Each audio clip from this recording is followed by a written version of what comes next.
जय हिंद। जैसे कि हम लोग ने कहा था कि आज संडे हमारा MPS3 का बुक 1 का सभी चैप्टर जो है वो हम कराया दिया जाएगा आप लोगों को। तो इसलिए अभी हम लोग हमारा जो MPS 003 India and democracy development इसका हम यूनिट 8 कर रहे हैं। तो स्वागत है आप लोगों का, जुड़े रहिए इंडिया बुक के साथ। तो हमारा यूनिट नंबर 8 है लेजिस्लेचर, ठीक है।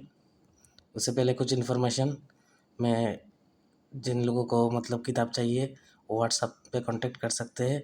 हमारा इंडिया बुक का जो बुक्स है ई बुक है दोनों के दोनों, ठीक है। अभी सिर्फ 2 बुक ही अवेलेबल है, बाकी आप व्हाट्सएप पे कांटेक्ट कर लीजिए। अभी आपका टाइम बहुत मूल्यवान है, आप एग्ज़ाम के ऊपर फोकस कीजिए। तो हमारा आज का यूनिट जो है वो है लेजिस्लेचर, मतलब विधायी का। तो एक्चुअली हमारा इंडिया का जो सेंट्रल गवर्नमेंट का स्ट्रक्चर है उनमें 3 मतलब पार्ट कह सकते हैं आप। पहला पार्ट है लेजिस्लेचर, जहाँ पे मिल के मतलब कानून बनाया जाता है, जिसे विधायी का भी कहा जाता है हिंदी में। और दूसरा है एग्जीक्यूटिव। एग्जीक्यूटिव मतलब प्राइम मिनिस्टर एंड मतलब सेंट्रल गवर्नमेंट में प्राइम मिनिस्टर जो है और प्रेसिडेंट उनको भी एग्जीक्यूटिव कहते हैं। लेकिन रियल एग्जीक्यूटिव और है, जैसे कि जो परमानेंट ISI लोग, चीफ सेक्रेटरी, वो सब मतलब रियल एग्जीक्यूटिव होते हैं, मतलब परमानेंट एग्जीक्यूटिव होते हैं। और टेम्पोररी एग्जीक्यूटिव होते हैं जो प्राइम मिनिस्टर हो एंड काउंसिल ऑफ मिनिस्टर होते हैं, वही, ठीक है। और एक है जैसे जुडिशियरी, न्यायपालिका, जैसे कोर्ट स्ट्रक्चर, ठीक है। तो इस चैप्टर में कुछ बेसिक बातें हैं, बहुत इजी चैप्टर है, आशा करता हूँ सभी को मतलब इजी लगेगा। पहले इंट्रोडक्शन देखेंगे, फिर लेजिस्लेचर और द स्ट्रक्चर ऑफ लेजिस्लेचर देखेंगे। तो पहले हम देखेंगे सेंट्रल वाला, जो सेंट्रल लेजिस्लेचर जिसे पार्लियामेंट भी कहा जाता है। तो इसके अंदर हम पहले देखेंगे प्रेसिडेंट। तो जो सेंट्रल पार्लियामेंट है उसका मेनली 3 पार्ट हुआ करता है। पहला प्रेसिडेंट, फिर पार्लियामेंट, पार्लियामेंट के अंदर Lok Sabha and Rajya Sabha, lower house and upper house, ठीक है। फिर और भी बहुत सारे कमेटी रहते हैं पार्लियामेंट के अंदर। उसके बाद ऑपोजिशन भी रहता है पार्लियामेंट के अंदर। फिर हम देखेंगे स्टेट लेजिस्लेचर, ये भी इम्पोर्टेंट है। जैसे पार्लियामेंट में होता है ऐसे ही स्टेट लेजिस्लेचर। एक्चुअली के एक डिफरेंस है, मतलब स्टेट का जो है उसमें गवर्नर रहते हैं और सेंट्रल में प्रेसिडेंट रहते हैं। और डिफरेंस है, जो हमारा यूनियन है उसका जो स्ट्रक्चर है वो मतलब 2 सदन होता है, जिसे मतलब बाइकर्मल कहा जाता है। लेकिन स्टेट लेजिस्लेचर में मतलब सिर्फ 6 राज्यों में बाइकर्मल है। और मतलब आप कह सकते हैं इसे legislative council and legislative assembly state में। तो हर स्टेट में, ज़्यादातर स्टेट में आप देखेंगे लेजिस्लेटिव असेंबली है, काउंसिल नहीं है, बाइकर्मल नहीं है, यूनिकर्मल ज़्यादा है। और 6 सिर्फ बाइकर्मल है स्टेट पे, ठीक है। फिर हम देखेंगे पार्लियामेंट्री सॉवरेनिटी, जिसमें हम बेसिक स्ट्रक्चर के बारे में ही बात करेंगे। जो हमारा बेसिक स्ट्रक्चर एक्चुअली क्या हुआ था, आर्टिकल 368 इंडियन कॉन्स्टिट्यूशन का पावर देता है कि कुछ अमेंडमेंट कर सके। तो एक टाइम ऐसा हुआ इंदिरा गांधी के टाइम पे, मतलब उन लोगों ने पूरा कॉन्स्टिट्यूशन का जो फंडामेंटल राइट्स है उसको ही मतलब अमेंडमेंट कर दिया था, मतलब फंडामेंटल राइट्स नहीं मिलेगा ऐसा। तो इसके वजह से सुप्रीम कोर्ट को इंटरफेयर करना पड़ा। और फिर जजमेंट आया 1973 पे केशवपंत भारती का, उसमें डिसाइड हुआ मतलब सेंट्रल गवर्नमेंट कुछ भी कर सकते हैं अमेंडमेंट, लेकिन जो कॉन्स्टिट्यूशन का बेसिक स्ट्रक्चर है वो मतलब उसको ठेस ना पहुँचे, ठीक है। तो इसके बेसिक स्ट्रक्चर से जुड़े हुए चारों केस जो है शंकरी प्रसाद, गोलकनाथ, केशव पंत भारती, फिर मिनार्वा मिल, सभी हम डिटेल में देखेंगे। फिर देखेंगे पार्लियामेंट्री फंक्शन एंड ओवरव्यू, मतलब भारत के आज़ादी से बाद जितना मतलब फंक्शन हुआ पार्लियामेंट में उसके बारे में हम एक छोटा सा एनालिसिस करेंगे, ओवरव्यू देखेंगे, ठीक है। फिर हर अटेम्प्ट के चैप्टर के तरह इग्नू का बुक का एक्सरसाइज और पास्ट 6 अटेम्प्ट क्वेश्चन भी हम लोग देखेंगे। तो चलिए शुरू करते हैं। तो इस चैप्टर को समझने के लिए आपको स्ट्रक्चर समझना पड़ेगा। पहले हम यूनियन समझते हैं, मतलब सेंट्रल गवर्नमेंट। तो सेंट्रल गवर्नमेंट में 3 टायर है। पहला लेजिस्लेचर, मतलब जहाँ से कानून बनता है। कानून कौन बनाता है? जो हम लोग चुने हुए एमपी लोग भेजते हैं, या राज्यसभा के जो मेंबर है वो लोग मतलब बिल पास करके कानून बनाते हैं। इस बिल को मतलब जब भी प्रेसिडेंट एसेंट एक्सेप्ट कर ले और उसका उनका सिग्नेचर दे दे, तभी वो एक्ट बन जाता है, कानून बन जाता है। ठीक है, स्टेज को विधायिका कहा जाता है। फिर है एग्जीक्यूटिव, मतलब वो जो कानून बन गया उस कानून को तो एग्जीक्यूशन है, कार्यपालिका, तो उसे उसे भी एक्ट करना है। तो उसका एक्ट कौन कराता है? कानून को पालन कराता है कौन? काउंसिल ऑफ मिनिस्टर्स भी कराते हैं, प्रेसिडेंट भी कराते हैं। और ये लोग टेम्पोररी होते हैं कुछ दिनों के लिए, लेकिन परमानेंट जो लोग हैं वो आईएएस या आईपीएस लोग अपने अपने डिपार्टमेंट के वो लोग ही उस कानून को मतलब फील्ड में लाते हैं। ठीक है, वो एग्जीक्यूशन करते हैं। फिर है अगला जो है वो न्यायपालिका, जुडिशियरी सिस्टम। ठीक है, ये देखिए, लेजिस्लेचर, विधायिका में प्रेसिडेंट, फिर राज्यसभा एंड लोकसभा, और द एग्जीक्यूटिव में कौन है? Prime minister and council of minister, जिनके एडवाइस से ही प्रेसिडेंट मतलब काम करते हैं। और तीसरा जो है टायर, उसमें जुडिशियल सिस्टम है, न्यायपालिका, उसमें भी 3 टायर है। पहला सबसे ऊपर सुप्रीम कोर्ट, फिर उससे नीचे हाई कोर्ट हर स्टेट का, हालांकि 25 है, total 28 states and 8 union territories मिला के, और डिस्ट्रिक्ट कोर्ट है हर हाई कोर्ट के नीचे। तो ठीक है, हर डिस्ट्रिक्ट में डिस्ट्रिक्ट कोर्ट भी होता है। तो चलिए, ये वाला स्ट्रक्चर समझने से पूरा मतलब समझ जाएंगे। तो हम लोग यहाँ पे सिर्फ लेजिस्लेचर वाला पार्ट करेंगे, और जुडिशियल सिस्टम जो इंडियन लीगल सिस्टम है वो हम लोग बाद में करेंगे 10th यूनिट पे। ठीक है, तो चलिए शुरू करते हैं। जैसे कि आप लोगों को पता है, मॉडर्न जो स्टेट होता है उसमें मतलब गवर्न करने के लिए जो सिटीजन है वही गवर्न करता है। सिटीजन ही चुने हुए एमपी लोगों को भेजते हैं, वो लोग ही गवर्न करते हैं। और जो पॉलिटिकल पावर है वो एक इंस्ट्रूमेंट की तरह यूज़ किया जाता है एक स्टेट में। ठीक है, जहाँ पे डेमोक्रेसी रहता है उस स्टेट में। और वो स्टेट क्या करता है? इसको पॉलिटिकल पावर को ऑर्डर बनाने के लिए, मेंटेनिंग ऑर्डर एंड रिकॉन्साइलिंग कॉन्फ्लिक्ट को मतलब सॉल्व करने के लिए किसी भी सिविल सोसाइटी में इसका मतलब पॉलिटिकल पावर का यूज़ करती है। मॉडर्न जो स्टेट है वो स्ट्रक्चरल डिफरेंशिएशन है। लेजिस्लेचर मतलब वही 3 स्ट्रक्चर है मॉडर्न स्टेट में। क्या क्या? डेमोक्रेसी वाला जो मॉडर्न स्टेट होगा उसमें 3 स्ट्रक्चर रहेगा। पहले लेजिस्लेचर, फिर एग्जीक्यूटिव। लेजिस्लेचर कानून बनाएगा, एग्जीक्यूटिव उस कानून को मतलब एग्जीक्यूट करेगा। और अगर उस कानून से कुछ गलती हो जाए मतलब आप जुडिशियरी सिस्टम के पास भी जा सकते हैं। ठीक है, out of these 3 institutions, legislature is a body that represent the people in 2 distinct ways. तो लेजिस्लेचर क्या है? एक बॉडी है जो रिप्रेजेंट करता है हम लोगों को, पीपल को। वन, 2 डिफरेंट वे से एक्चुअली करता है। पहला है, one, the representatives can transmit their fears and hopes of their constituencies. तो कॉन्स्टिट्यूएंसी से एमपी जाते हैं और मेंबर चुने हुए वो लोग ही कानून बनाते हैं और उसको एग्जीक्यूशन करते हैं। And second, legislature can represent the cross section of the nation, जैसे mirror image of the multicultural society. अगला जो है लेजिस्लेचर क्या है?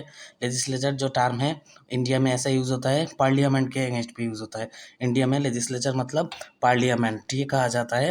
हालांकि स्टेट में भी लेजिस्लेचर है, उसको स्टेट लेजिस्लेचर या असेंबली कहा जाता है, स्टेट असेंबली। ठीक है, तो लेजिस्लेचर जो टर्म वो लैटिन वर्ड से आया है, लेक्स से। उसका मीनिंग है रूल थ्रो लेजिस्लेशन, कानून के द्वारा मतलब शासन करना, रूल करना। फिर पार्लियामेंट जो वर्ड है वो फ्रेंच वर्ब है, उसका मतलब है टू स्पीक, जहाँ पे मतलब कुछ बोला जाता है। Legislature in the classical scheme of government where the law making bodies. तो लेजिस्लेचर क्या है? एक लॉ मेकिंग बॉडी है। तो भारत जब इंडिपेंडेंस हुआ तब से ही लेजिस्लेचर का शुरुआत हो गया 1952 से। जैसे आप लोगों को पता है 1951 से हमारा कॉन्स्टिट्यूशन लागू हो गया था। तो इसके वजह से 1952 से ही हमारा जो लेजिस्लेचर वाला सिस्टम पोस्ट कॉलोनियल, मतलब पहले भारत कॉलोनी था, पोस्ट कॉलोनियल पीरियड में इंडियन लेजिस्लेचर काम करना शुरू कर दिया। As early in 1833 during the colonial government a conceptual distinction was made between the executive and legislature.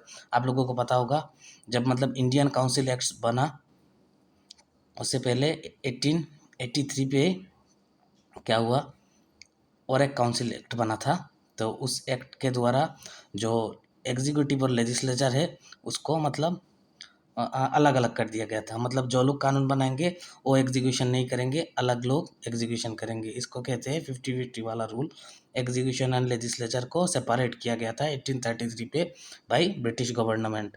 फिर क्या हुआ, जब 1861 पे इंडियन काउंसिल एक्ट आया और एक एक्ट जिसमें ग्रेजुअल एक्सपांशन किया गया लेजिस्लेचर का, ठीक है। उसके बाद मोर्ले मिंटो रिफॉर्म हुआ 1999 पे। तभी मतलब आप लोगों को पता है 1905 में बंग हुआ था, जो बंगाल था उसको दो पार्ट में डिवाइड किया गया, east Bengal and west Bengal. और उस टाइम पे ही पहली बार सेपरेट इलेक्टोरल सिस्टम, मुस्लिम लोगों के लिए अलग से मतदान का सिस्टम शुरू किया गया था मोर्ले मिंटो रिफॉर्म के द्वारा, ठीक है। फिर लेजिस्लेचर का अगला जो भाग है, however the establishment of British opinion had began to change the, जो ब्रिटिश का जो ओपिनियन था वो चेंज हो गया फर्स्ट वर्ल्ड वॉर के टाइम पे। फर्स्ट वर्ल्ड वॉर कब हुआ था, 1999 ऐसे टाइम पे ही हुआ था, 1916 से लेकर शायद 19 तक हुआ था। तो उसके बाद मोंटेगू चेम्सफोर्ड रिफॉर्म आया, तो वहाँ पे डायरकी सिस्टम जो था वो सिस्टम शुरू किया गया, और जो स्ट्रक्चर है पार्लियामेंट का उसको बाइकर्मल बनाया गया, और elected majority was introduced in both houses. तो मेजोरिटी सिस्टम का यूज़ किया गया तभी। बाइकर्मल मतलब वही दो सदन बनाया गया, लोकसभा और राज्यसभा जैसा। Another major reform took place by the introduction of government of India act 1935। जो एक्ट, इस एक्ट से ही आप लोगों को पता है भारत का संविधान का लगभग 70% इस एक्ट से ही उठाया गया है, गवर्नमेंट ऑफ इंडिया एक्ट 1935, ठीक है। तो इस एक्ट का जब शुरुआत हुआ था तब क्या हुआ था, federation and provincial autonomy, dyarchy at the centre, मतलब सेंटर में डायरकी सिस्टम, सेंटर मतलब यूनियन पे, distribution of legislative power between the centre and the province, and 6 provincial legislature were made बाइकर्मल।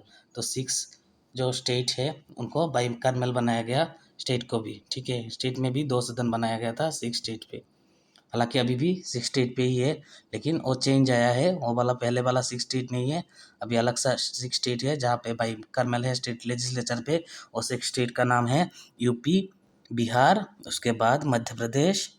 आपका मध्य प्रदेश के पास पे कौन सा जगह है, सॉरी मध्य, हाँ, महाराष्ट्र, महाराष्ट्र कर्नाटका, ठीक है। आंध्र प्रदेश तेलंगाना, मध्य प्रदेश नहीं है। फिर द गवर्नमेंट एक्ट आया 1947 वाला, जिस एक्ट ने मतलब पार्टीशन के बारे में ही पूरा बोला था। 1947 में सिर्फ पार्टीशन ही था, और ये बात बताया भी गया था कि भारत अपने आप मतलब कोई ब्रिटिश का मतलब हक नहीं रहेगा भारत के ऊपर, भारत खुद अपना कॉन्स्टिट्यूशन बना पाएगा। तो इस एक्ट के वजह से ही भारत ने अपना खुद का कॉन्स्टिट्यूशन बनाया।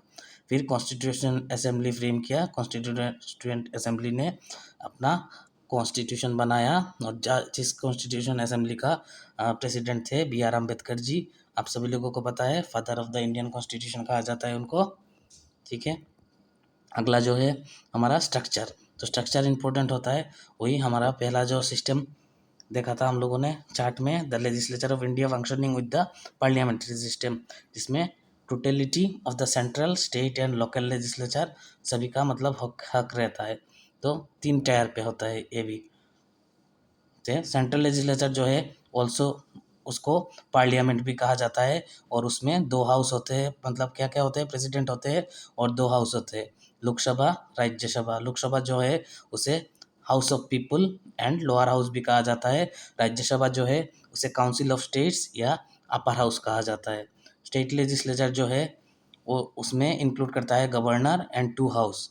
तो 2 हाउस सभी में नहीं होता है, लेजिस्लेटिव असेंबली ये सभी में होता है, सिर्फ 6 स्टेट्स में लेजिस्लेटिव काउंसिल है तो होता है। ठीक है। द लोकल लेजिस्लेचर जो है उसमें ग्राम सभा, म्यूनसिपैलिटी, जैसे आप लोगों को पता है इंडिया में 73rd अमेंडमेंट हुआ जब 1992 पे, तभी 11 शेड्यूल को ऐड किया गया। फिर 74th अमेंडमेंट हुआ, 12 शेड्यूल को ऐड किया गया। मतलब ग्राम गांव सभा, इसको पीआरआई कहा जाता है, पंचायत राज इंस्टीट्यूशन का शुरुआत किया गया 1992 पे 73rd अमेंडमेंट करके, जिसमें लोकल लेजिस्लेचर का भी जिक्र किया गया। फॉर वही लोकल लेजिस्लेचर ही होता है GRI and municipality.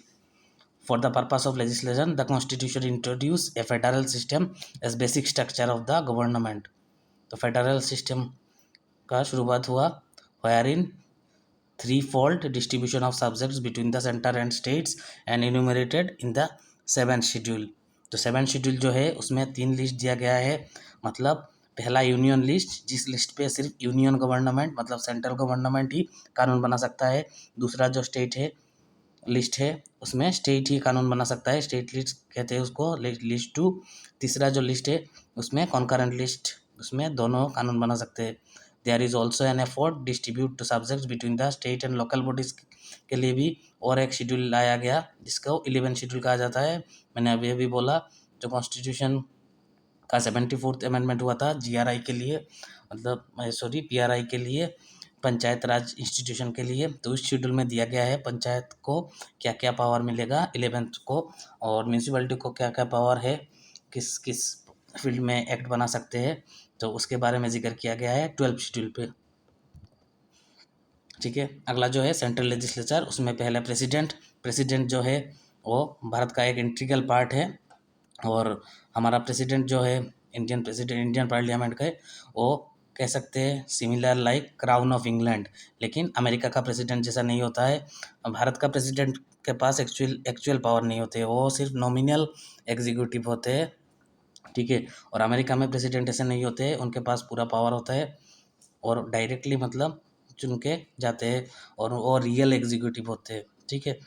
Of the union नहीं, अमेरिका में फेडरेशन होगा, real executive of the federation होते हैं अमेरिकन प्रेसिडेंट। और भारत में PM जो होते हैं वो होते हैं real executive of the union. Bharat union है, आप लोगों को पता होगा। However the Indian president differs from the crown of England, लेकिन इंडियन प्रेसिडेंट भी जो क्राउन है इंग्लैंड के उससे भी अलग है।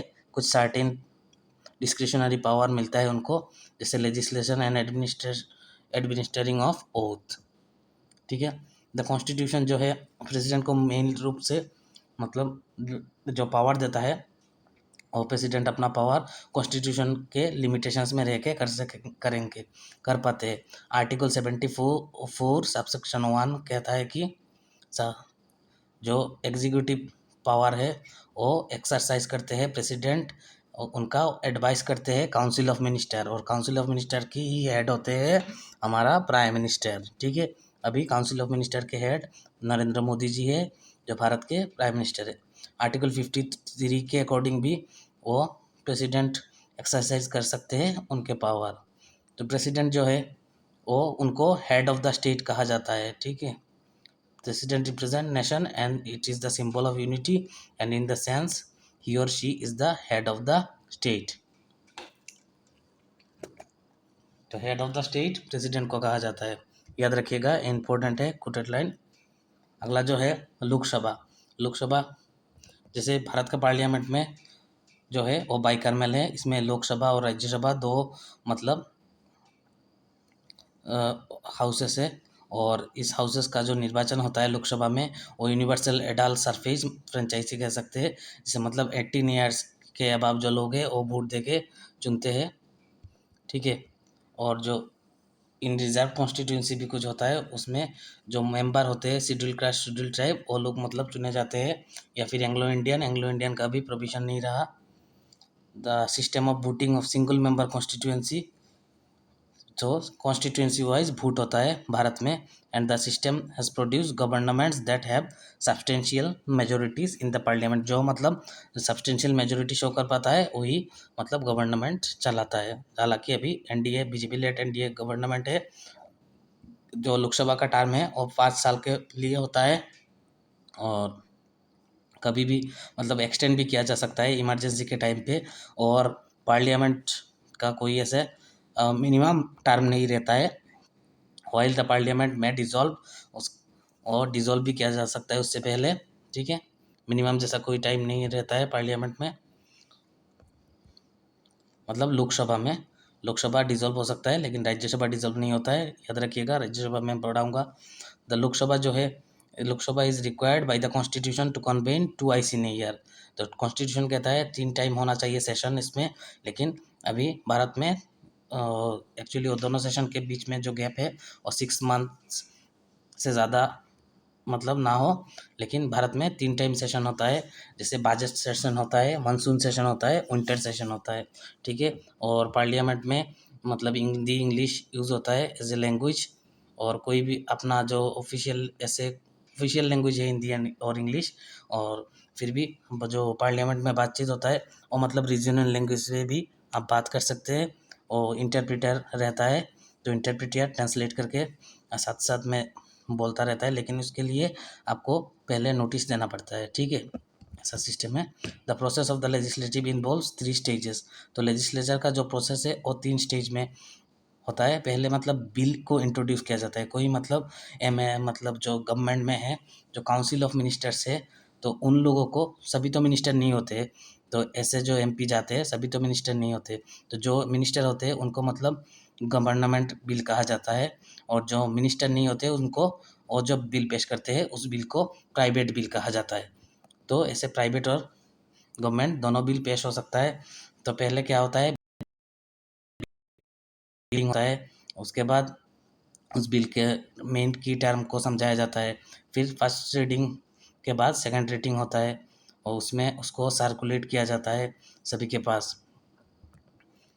ठीक है, उसके बाद जो कुछ कमेटी के पास दिया जाता है, तो कमेटी उसके ऊपर राय देता है। फिर सभी का राय होने के बाद मतलब थर्ड रीडिंग होता है, फाइनल रीडिंग होता है। तो सभी का एसेंट मिल जाने के बाद प्रेसिडेंट के पास जाता है। प्रेसिडेंट जब भी अपना एसेंट दे देते हैं तभी वो बिल एक्ट बन जाता है। ठीक है, अभी हम देखेंगे राज्यसभा। तो राज्यसभा क्या है, अपर हाउस कहा जाता है इंडिया में। बाइकर्मल जो स्ट्रक्चर है उसका अपर हाउस, उसका और एक नाम है काउंसिल ऑफ स्टेट्स। ठीक है, 3 sets of reasons guided the adoption of bicameral legislature. क्यों बाइकर्मल लेजिस्लेचर को लाया गया? पहला जो है Rajya Sabha as the name implies, मतलब राज्यों को रिप्रेजेंट करता है। तो डायरेक्ट राज्य से लोग, चुने हुए लोग जाते हैं वहाँ पे, और वो लोग राज्यों को, अपने अपने राज्यों को रिप्रेजेंट करते हैं। सेकंड, द एस्टेब्लिशमेंट शिंग a bicameral legislature was provide institutional opportunity for second thoughts and wiser after passage of bill by Lok Sabha. This largely depends on. और एक बात, जो राज्यसभा है वो कभी डिजॉल्व नहीं होता है। इसका जो मेंबर होते हैं हर 2 साल पे मतलब चेंज होते रहते हैं। ठीक है, the third function of Rajya Sabha in the Indian system of governance is to enable a bill to introduce in the parliament even when the Lok Sabha is not in session। मतलब जब लोकसभा सेशन में नहीं होता तो राज्यसभा में भी एक बिल पास हो सकता है। Much of the parliamentary debate and work on the bill can completed by the time of Lok Sabha reconvenes।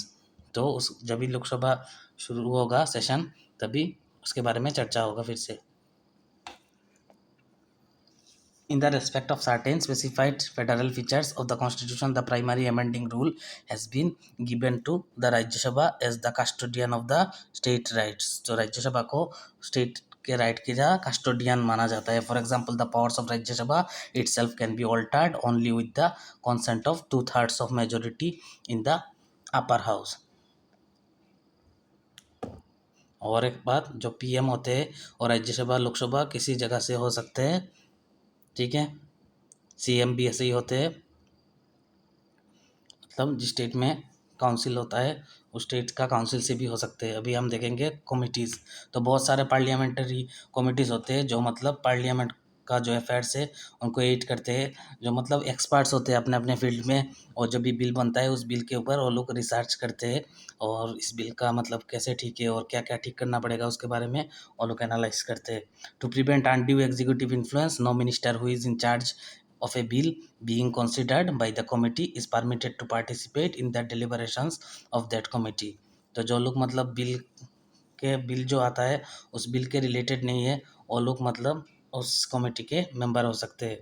और कमेटी मतलब अपने आप इस फील्ड से ही लिया जाता है, मतलब टोटल जो एमपी लोग हैं उन लोगों के पास से ही लिया जाता है। तो वेरियस टाइप से के कमिटीज़ होते हैं, जैसे कि public accounts committee, estimates committee, और भी कुछ मतलब एडॉक कमेटी भी बनाया जाता है time to time.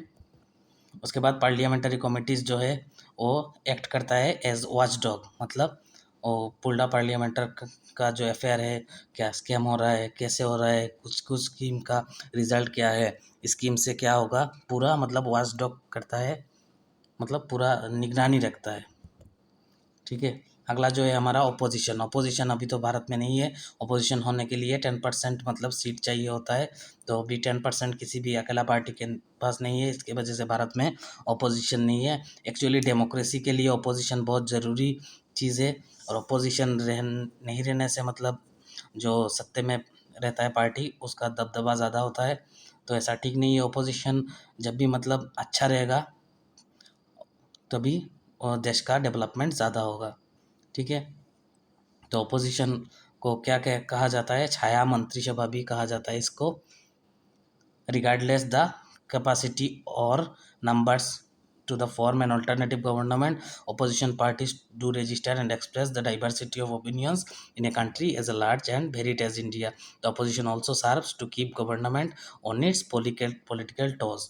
The opposition loses when it comes to telling up the votes on any motion, but its statement in the parliament are heard in the country at large and often listened to within the ranks of the political parties. Opposition arrangements therefore often strike to response within the party and can shape public policy by this indirect means. The debate that the ostensibly between the government and the opposition can in the effect serve to structure the internal debate within the ruling party. Jawaharlal Nehru himself was very sensitive to the range of opinion in the ranks of the opposition. This has been distinctive feature of Indian politics since independence. तभी हम देखेंगे state legislature. State में क्या है, यूनिकर्नल बाइकर्नल दोनों है। सिर्फ 6 state पे हमारा बाइकर्नल है, और बाकी सभी स्टेट्स में 22 स्टेट्स में यूनिकर्नल है, मतलब सिर्फ स्टेट असेंबली है। तो स्टेट लेजर्स जो है वो दोनों फीचर है, यूनिकर्नलिज्म बाइकर्नलिज्म का। ठीक है। तो स्टेट के ऊपर वो चॉइस है। और लेजिस्लेटिव असेंबली जो है उसमें लेजिस्लेटिव काउंसिल जो है, एंड लेजिस्लेटिव असेंबली जो है वो लेजिस्लेटिव काउंसिल मतलब क्रिएट कर सकता है। उसके लिए 2/3 मेजोरिटी चाहिए अकॉर्डिंग टू आर्टिकल 169। और द साइज ऑफ काउंसिल जो होता है उसका साइज 40 हो सकता है, no more than 1/3 of the member, और 40 हो सकता है साइज जो असेंबली का टोटल मेंबर है उससे 1/3 या 40 according to article 171। Like the Rajya Sabha जो है ऐसे ही, मतलब स्टेट काउंसिल भी ऐसे ही होता है। इसका 1/3 जो मेंबर होते हैं वो इलेक्टेड बाइनियली होते हैं, और 5/6 ऑफ द काउंसिल MLC कहा जाता है। जैसे स्टेट में जो होता है असेंबली, उसका जो लेजिस्लेटिव असेंबली का मेंबर को कहा जाता है MLA, member of legislative assembly. और जो स्टेट में होता है लेजिस्लेटिव काउंसिल, उसके मेंबर को MLC कहा जाता है, मेंबर ऑफ लेजिस्लेटिव काउंसिल। तो ये लोग मतलब डायरेक्टली इनडायरेक्टली इलेक्ट किया जाता है। जैसे graduates, educators, members of the legislative assembly, MLA जो है वो लोग मतलब इनडायरेक्टली उनको इलेक्ट करते हैं। और इसमें गवर्नर भी नॉमिनेट करते हैं, जैसे राज्यसभा में हमारा प्रेसिडेंट नॉमिनेट करते हैं कुछ लोगों को, ऐसे 1/6 जो है MLC का काउंसिल का, लेजिस्लेटिव काउंसिल का, उसको गवर्नर नॉमिनेट करते हैं। Legislative assembly themselves vary in size from a minimum 40 to the more than 500। तो लेजिस्लेटिव असेंबली का मेंबर तो मतलब 40 से 500 तक हो सकता है, जैसे कि आसाम में अभी 126 MLA का सीट्स है, ठीक है। देयर मेंबर्स आर चूजन, वो भी सेम स्ट्रक्चर है यूनियन के जैसा, 5 साल में चुना जाता है। यूनिवर्सल एडल्ट फ्रेंचाइजी या एडल्ट सरफेज कहा जाता है, जो लोगों का एज 18 ईयर से हुआ है वो लोग वोट दे के सिलेक्ट करते हैं MLA लोगों को, ठीक है।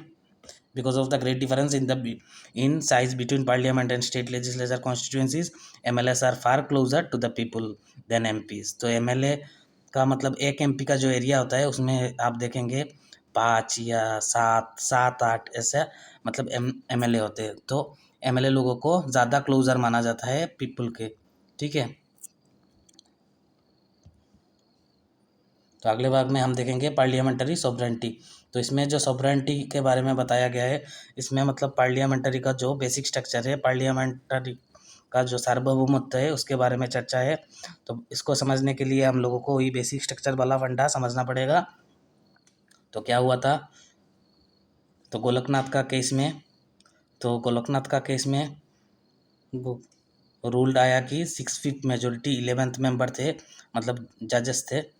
तो उन लोगों ने रूल फंड कहा था कि जो फंडामेंटल राइट्स है उसको not competent to amend fundamental rights, तो फंडामेंटल राइट्स को अमेंड किया नहीं जा सकता है। और गोलकनाथ केस से मिला हम लोगों को। फिर उसके वजह से 1971 में गवर्नमेंट में रिएक्शन पे आ गई, इंदिरा गांधी गवर्नमेंट थी तब, 24th अमेंडमेंट लाए। तो उस अमेंडमेंट के द्वारा मतलब उन लोगों ने इम्यून किया जो जुडिशियल रिव्यू है उसको, मतलब जुडिशियल रिव्यू का हक नहीं होना चाहिए सुप्रीम कोर्ट को, ऐसा उन लोगों ने एक्ट बनाने की कोशिश किया। फिर also an amendment of the constitution passed in accordance with article 368। Article 368 मतलब जिस आर्टिकल के द्वारा अमेंडमेंट किया जा सकता है will not be law with in the meaning of article 13। तो ये एक लॉ नहीं है आर्टिकल 13 के अकॉर्डिंग। फिर 25th कॉन्स्टिट्यूशनल अमेंडमेंट जो है वो अलाउ कर दिया पार्लियामेंट को to encroach fundamental rights if it was said to be done pursuant to giving effect to the DPSP। अगर directive principles of state policy को इफेक्ट करे फंडामेंटल राइट्स तो उसे मतलब हटाया जा सकता है, ऐसा मतलब कानून बना दिया था उन लोगों ने। तो तभी क्या हुआ, 1973 में एक मेजर जजमेंट आया। तो तभी सुप्रीम कोर्ट ने एक बढ़िया सा चाल यहाँ पे डाला, सुप्रीम कोर्ट के हाथ पे आ गया था।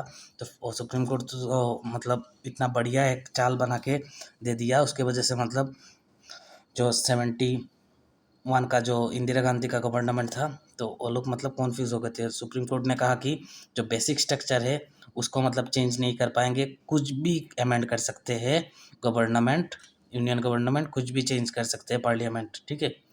लेकिन जो बेसिक स्ट्रक्चर है कॉन्स्टिट्यूशन का और बेसिक फ्रेमवर्क उसको चेंज नहीं कर सकते हैं। और एक बात ऐड कर दिया, तो तभी उन लोगों ने भी पूछा मतलब बेसिक स्ट्रक्चर क्या है, बेसिक स्ट्रक्चर। तभी सुप्रीम कोर्ट ने बताया बेसिक स्ट्रक्चर हम अभी नहीं बताएंगे, हम time to time basic structure बताएंगे। एक्चुअली क्या कर रहे थे वो लोग, जो जुडिशियल रिव्यू का पावर था सुप्रीम कोर्ट का किसी भी चीज़ में, तो उस जुडिशियल रिव्यू का पावर को हटा देना चाहते थे। इसलिए सुप्रीम कोर्ट के पास बोला गया जब भी केशव भारती का केस पे, तभी सुप्रीम कोर्ट ने गोल दे दिया उस पर। बहुत अच्छा। अभी क्या कर रहा है सुप्रीम कोर्ट, धीरे धीरे बेसिक स्ट्रक्चर को घुसा रहा है, तो पे ऐड करते जा रहा है आइटम को, जो सेकुलरिज्म और बेसिक स्ट्रक्चर है। तो ऐसे ऐसे करके एक एक आइटम करके ऐड करता जा रहा है, एक केस आता है फिर ऐड करता है। फिर जुडिशियल रिव्यू उनका जो है वो मतलब कायम रह गया, अभी तक जुडिशियल रिव्यू का पावर सुप्रीम कोर्ट के पास है। हालांकि ऐसा होना ही चाहिए, ठीक है। गवर्नमेंट मतलब इतना फोर्सफुल होने से नहीं होगा। फिर क्या हुआ, इंदिरा गांधी जी ने बहुत बड़ा एक अमेंडमेंट कर दिया 1976 में, 42nd अमेंडमेंट, जिसको मतलब 44th अमेंडमेंट से मतलब चेंज किया गया था, जो जनता दल का था। तो उससे पहले इंदिरा गांधी ने 42nd अमेंडमेंट में बहुत कुछ चेंज कर लिया था। So the assertion of parliamentary sovereignty was conflict between the due process of law and the procedure established by law is due to the consideration as the repository of the will of the people as directly elected by and accountable to the people. In fact, parliament elected by all adult citizens is more representative of the general will than a constituent assembly which had been elected on a very restricted franchise. फिर क्या हुआ 1980 में और एक case आया, Minerva mills case. तो उस case में जुडिशियरी जो है उसने टाइटल किया the balance of powers towards its own side by declaring validity of clause 4 and 5 of article 368 as ultra vires. मतलब वो गलत है clause 4 and 5 because they exclude judicial review. तो उन दोनों जो क्लॉज थे उन दोनों क्लॉज जुडिशियल रिव्यू को एक्सक्लूड करते थे, जो कि कॉन्स्टिट्यूशन का बेसिक स्ट्रक्चर के खिलाफ है। तो इसको जुडिशियल रिव्यू को मिनर्वा मिल जो केस हुआ था उस केस से एज ए बेसिक स्ट्रक्चर कहा गया। जुडिशियल रिव्यू एक बेसिक स्ट्रक्चर है, उसका मतलब कॉन्स्टिट्यूशन का बेसिक स्ट्रक्चर है जुडिशियल रिव्यू, उसको मतलब कभी भी कोई भी गवर्नमेंट चेंज नहीं कर पाएगा। ठीक है, मिनर्वा मिल जो केस है उससे ये वाला बात आया है। However the constitution could be amend at the parliament. The constitution को अमेंड किया जा सकता है, लेकिन जो बेसिक स्ट्रक्चर है कॉन्स्टिट्यूशन का उसको कोई इफेक्ट ना आए। ठीक है, अगला जो है ये देखिए, ये वाला केस सभी Golaknath versus state of Punjab. The case which जो Indian which refined the Indian constitution Kesavananda Bharati by Adarsh Gupta sir, जो है हमारा स्टार DIQ के सर है, बहुत फेमस सर है।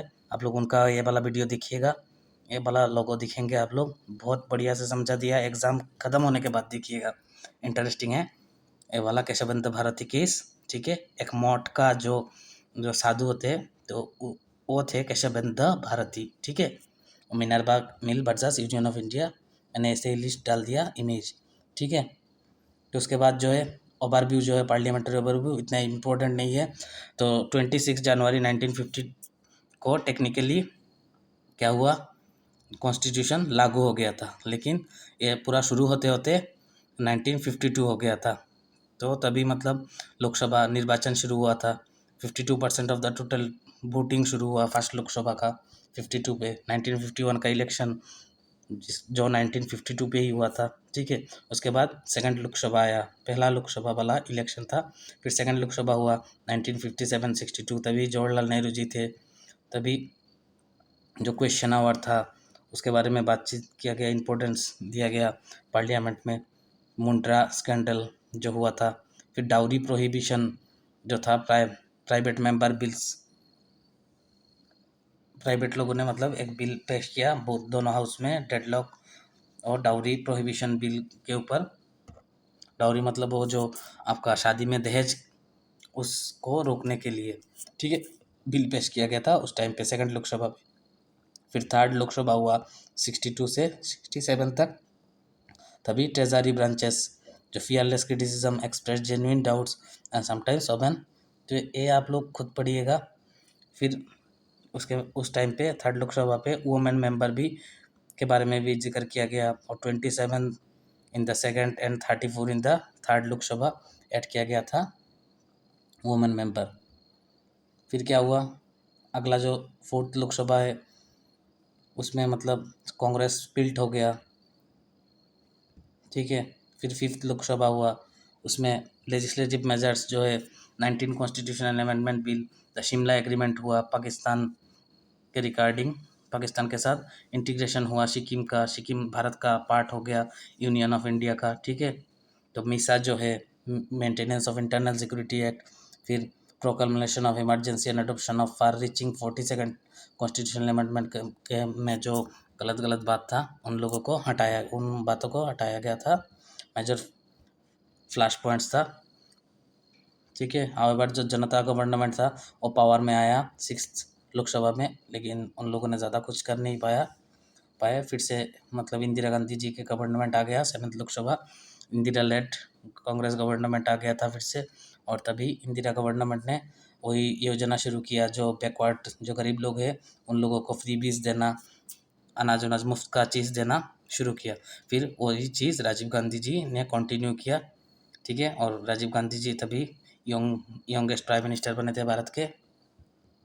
फिर अगला जो है हमारा ओवरव्यू, उसमें हम 8th लोकसभा, उसमें क्या हुआ 13 कॉन्स्टिट्यूशनल अमेंडमेंट बिल पास किया गया, जिसमें मोस्ट इम्पोर्टेंट जो था वो disqualification of members on the grounds of defecation, जो दल बदल कानून है उसके बारे में बोल रहा है। और एक बात हुआ था इसमें, ये बहुत इंपॉर्टेंट है, उसमें जो 8th लोकसभा हुआ था उसमें हम पहले, उससे पहले वोटिंग एज जो था वो 21 ईयर्स था। हालांकि अभी 18 ईयर्स है।